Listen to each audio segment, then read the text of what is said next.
A cidade de Nova Delhi, na Índia, está localizada a uma latitude de 30 graus norte. Use a figura 9, já coloquei aqui, ó, figura 9, para encontrar uma função que modele o número de horas de luz solar em Nova Delhi com uma função da época do ano. Para verificar a precisão do seu modelo, use o fato de que nessa cidade, em 31 de março, o Sol surge às 6 horas e 13 minutos da manhã e se põe às 18 horas e 39 minutos. Muito bem. Então tá aqui, ó, né? Aí a gente deve olhar para o gráfico de rosa. Por que o gráfico de rosa? Porque a cidade de Nova Delhi, na Índia, está localizada a uma latitude de 30 graus norte. 30 graus norte. Ó, 30 graus norte, tá aqui, é o gráfico em rosa. O que que a gente observa desse gráfico de rosa? Ele é um gráfico do tipo da função seno, né? Portanto, ele é da forma f de x é igual a mais o b seno. Colocar o gráfico geral aqui, ó, de c que multiplica x mais d. Esse é o gráfico geral da função seno.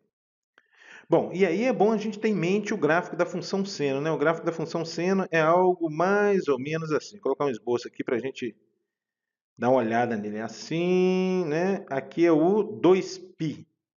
2π, aqui é 1, aqui é menos 1, né? Vamos deixar esse gráfico aqui só para a gente estar analisando. O que a gente observa? Olha só, que esse gráfico, o de rosa, olha para o de rosa, ele foi deslocado para cima 12 unidades, tá vendo aqui, ó? 12 unidades. O que isso significa? Que o nosso parâmetro A aqui é 12. Então o A já foi embora, ó, já determinei o parâmetro A. O A é igual a 12. Bom, agora eu vou determinar o parâmetro B, pessoal. O parâmetro B. Olha como é que você deve proceder para determinar o parâmetro B. Você vai pegar o maior valor da função menos o menor valor da função e dividir por 2. É a amplitude do gráfico dividido por 2. É assim que você determina o parâmetro B. Vamos ver quais são esses valores? Então, ó, olha sempre para o de rosa. Qual é o maior valor? O maior valor é 14. Qual é o menor valor? O menor valor é 10.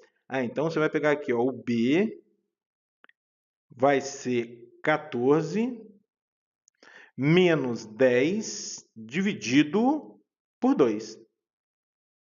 14 menos 10 dá 4, dividido por 2 dá 2. Olha aí, já determinamos também o parâmetro B, já foi embora. Então, só revisando, por que o A é mais 12? Porque o gráfico foi deslocado, olha aqui para o gráfico da função seno. A gente observa que ele foi deslocado 12 unidades para cima, por isso que o A é mais 12.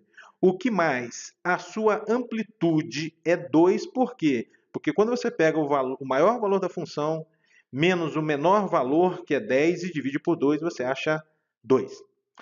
Vamos analisar logo o parâmetro D, depois a gente volta aí no parâmetro C. O parâmetro D.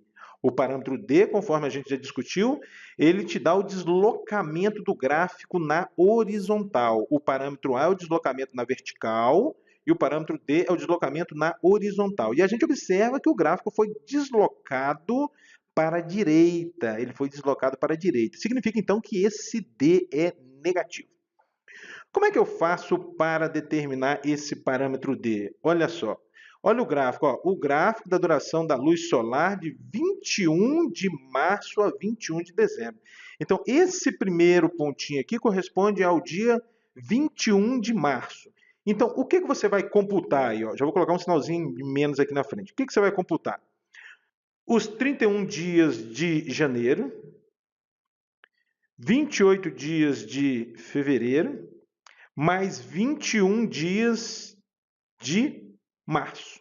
Quanto é que vai dar isso? Ó, 31 mais 28 dá 59, 59 mais 21, 80. Então, isso é menos 80. Aí, ó, o parâmetro D também, já determinamos o parâmetro D. Né? Tem que ser negativo, por quê? Porque o gráfico foi deslocado para a direita. Muito bem, muito bem. Agora, pessoal, vamos pensar no parâmetro C. O parâmetro C. Olha só. Inicialmente, observe que esse aqui é o gráfico da função seno, né? Então ele vai até 2π. Sem considerar esse deslocamento aqui para a direita. Observe, então, que esse gráfico da função seno deve ir até o 365, porque o período de um ano são 365 dias. Então, o que está acontecendo? Esse 2π ele foi expandido de um fator k, de tal forma que ele se transformou em 365. Então, você vai fazer assim, ó, esse 2π ele foi multiplicado por um fator k e ele se tornou igual a 365. Então, quem vai ser k? Vai ser o 365 dividido por 2π. Agora, é o seguinte, pessoal, quando há uma expansão no gráfico, é porque o parâmetro x está dividido por esse número aqui, por esse fator k. Então, o que vai acontecer? Vai acontecer o seguinte, ó, o x sobre o 365 sobre 2π. Foi assim que a gente discutiu, não é verdade? Bom, aí quando você resolver essa divisão aqui de fração, você vai obter 2π x sobre 365. Logo, o número que está multiplicando x é o 2π sobre 365. Esse vai ser o nosso c.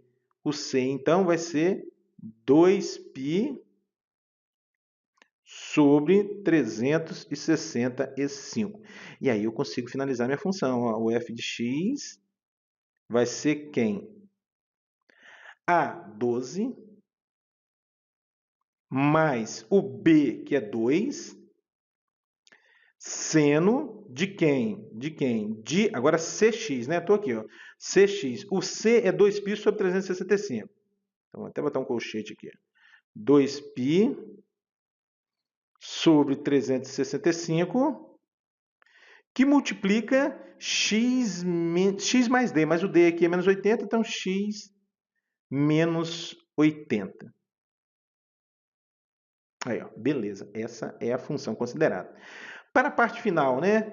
Para verificar a precisão do seu modelo, use o fato de que nessa cidade, em 31 de março, o Sol surge às 6 horas e 13 minutos da manhã e se põe às 6 horas e 39 minutos.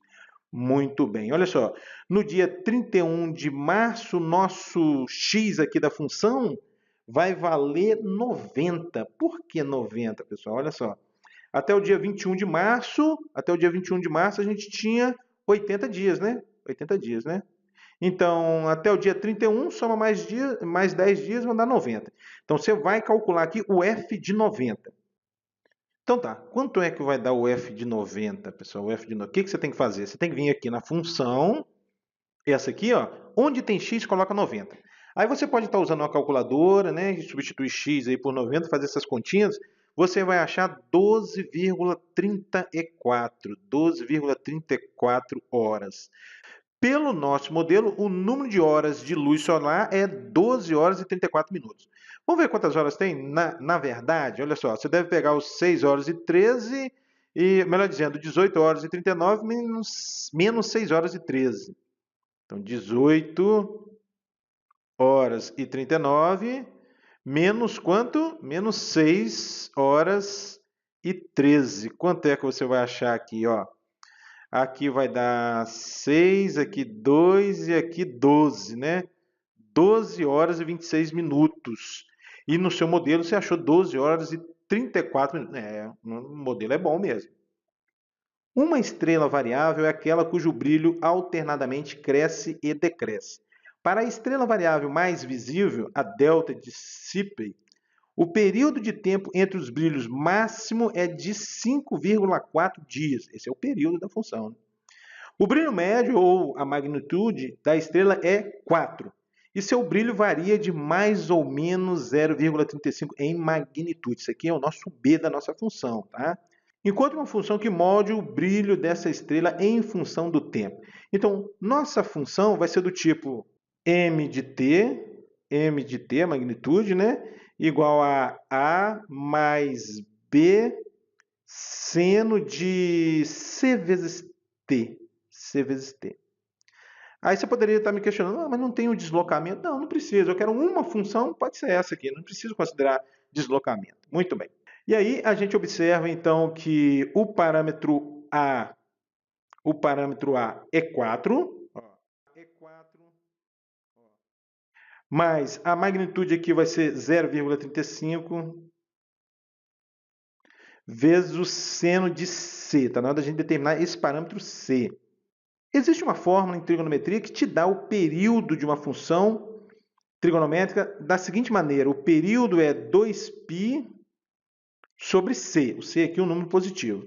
E o problema está falando que o período aqui é 5,4. E esse C é o número que está multiplicando o T. Estou fazendo aqui um pouquinho diferente do exercício anterior, para você ter mais uma ferramenta para usar. Isso tem que ser igual a 5,4. Então, multiplicando cruzado, 5,4C é igual a 2π. E o C vai ser 2π sobre 5,4. Aí acabou a função. Ó. Aqui fica 2πt sobre 5,4. 27. Como estão relacionados os gráficos de y igual a f de módulo de x e o de f? Ah, essa questão é boa, hein, pessoal? Boa, hein? Então tá, vamos considerar aqui dois casos. Vamos inicialmente considerar o caso em que o x é maior ou igual a zero. Se x é maior ou igual a zero, o que vai ser a função y igual a f de módulo de x? De módulo de x. Vamos lá. Se x é maior ou igual a zero, o módulo de x é o próprio x. Então, essa função aqui vai ser a própria f de x. Então, o que a gente está concluindo? Para x maior ou igual a zero, os gráficos de f e de f de módulo de x coincidem, sem problema nenhum. Beleza. Vamos ver agora se x for negativo? Se x é um número menor do que zero, eu quero verificar o que vai acontecer com o gráfico da função y igual a f de módulo de x. Muito bem. Se x é menor do que zero, o módulo de x vai ser menos x. Então, isso aqui vai ser f de menos x. Então, a parte do gráfico da função f de módulo de x, quando x é menor do que zero, coincide com o gráfico de f de menos x. Como é que a gente obtém esse f de menos x mesmo? O que esse menos aqui faz com o gráfico da função? Ele reflete o gráfico em torno do eixo y. Esse menos aqui é diferente do menos aqui fora. Se o menos estivesse aqui fora, o que ele iria fazer? Refletir em torno do eixo x. Mas aqui reflete em torno do eixo y. Então, como estão relacionados os dois gráficos? Olha só. Para x maior ou igual a zero, os gráficos coincidem. Para x menor do que zero, o gráfico de y igual a f de módulo de x coincide com o gráfico de f de menos x, que é o gráfico que a gente obtém do gráfico de f por uma reflexão em torno do eixo y. Olha que bacana, né? Então tá, beleza. No item B, esboce o gráfico da função y igual a seno de módulo de x. Vamos usar essas discussões aqui que a gente fez, né? Então, beleza, vamos lá então. Então, o que essa discussão aqui do item A está dizendo? Para x maior ou igual a zero, a função coincide. Então, para x maior ou igual a zero, continua sendo esse aqui.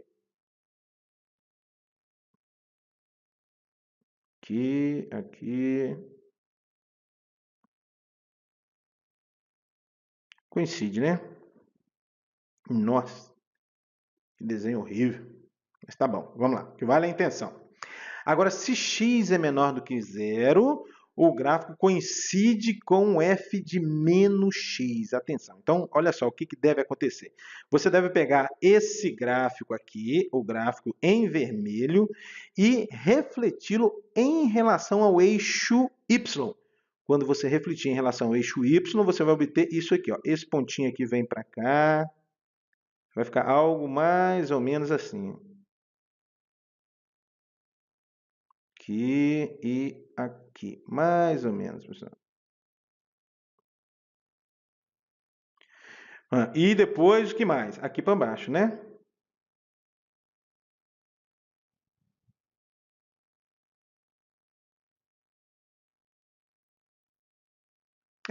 Mais ou menos, tá? Aí você poderia estar me perguntando, por que eu não estou refletindo aqui para a parte de x maior ou igual a zero? Porque essa reflexão é só para x menor do que zero. Por isso que eu estou desenhando o gráfico aqui só nessa parte. Pronto, acabou o gráfico. O gráfico é esse aqui, em azul, olha. Esse aqui e esse aqui. Tá bom? O gráfico em azul. Muito bem, continuando. O item B, a mesma linha de raciocínio. Esboce o gráfico de y igual a raiz de módulo de x. Então, tá. Então, a gente vai obter esse gráfico considerando o gráfico de f de x igual a raiz de x, que é esse aqui. Então, para x maior ou igual a zero, o gráfico coincide. Então, o gráfico é o mesmo. É esse mesmo aqui.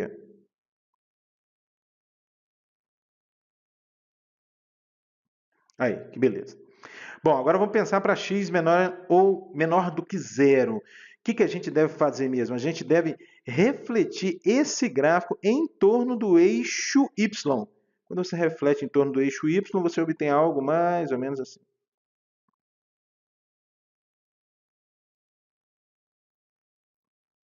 Pronto, acabou. Esse é o gráfico de y igual a raiz de módulo de x.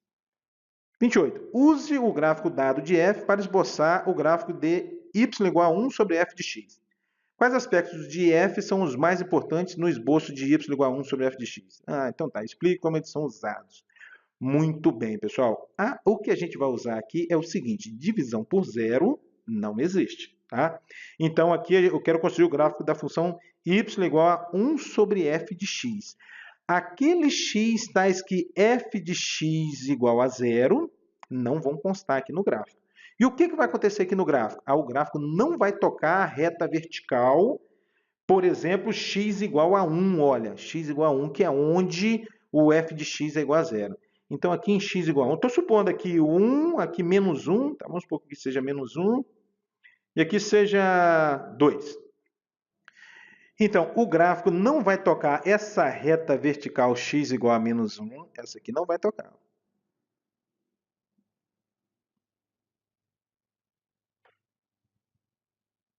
Essa aqui não toca. Não toca a reta vertical x igual a 1, então essa aqui.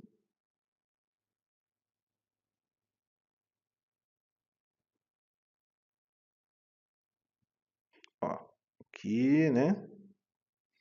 Também não toca a reta vertical x igual a 2. Estou supondo aqui seja 2. Está mais para um 3, né?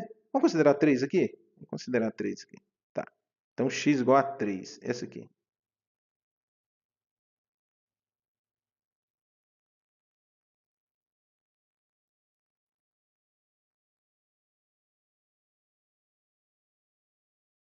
Então, agora a gente começa a fazer as análises. Vou analisar o que acontece com o gráfico, quando eu me aproximo de menos 1 por valores menores do que menos 1.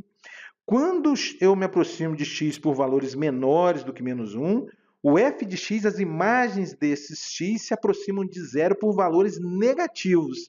Então, isso aqui, 1 sobre o número se aproximando de zero por valor negativo, tende a menos infinito. Então, aqui, próximo de zero, próximo de menos 1, a função está tendendo a menos infinito.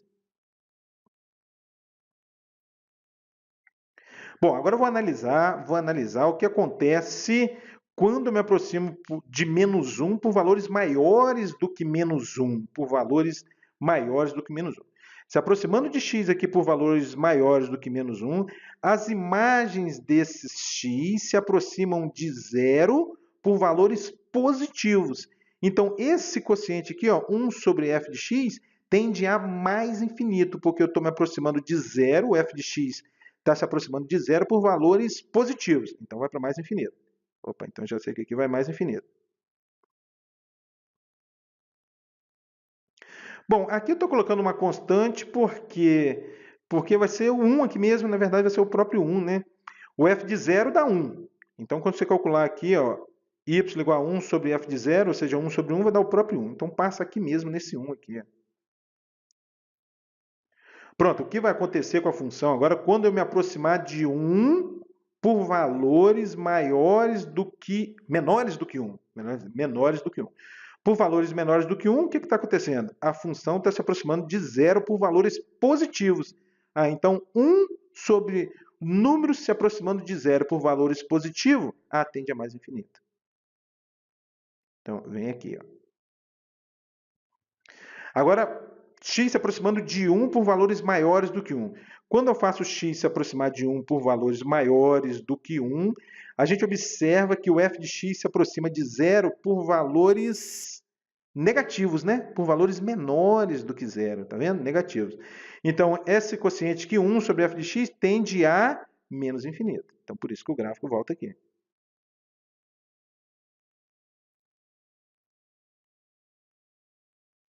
Aqui é a imagem correspondendo a x igual a 2, né?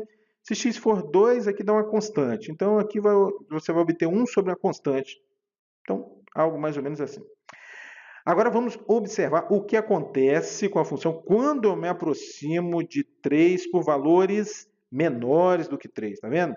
O que acontece com o f de x? O f de x se aproxima de 0 por valores negativos. Então, 1 sobre f de x vai tender a menos infinito. Então, o gráfico volta para cá.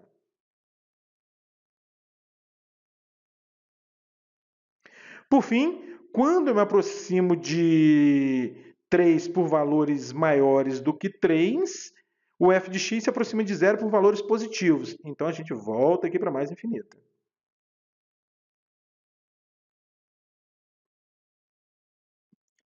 E aqui vai acontecer algo mais ou menos assim. Por quê? Para x maior do que 3, muito maior do que 3, o f de x é um número muito grande. E 1 sobre um número muito grande tende a 0. Por isso que aqui eu estou colocando, ó, se aproximando de 0. Tá? É isso aí.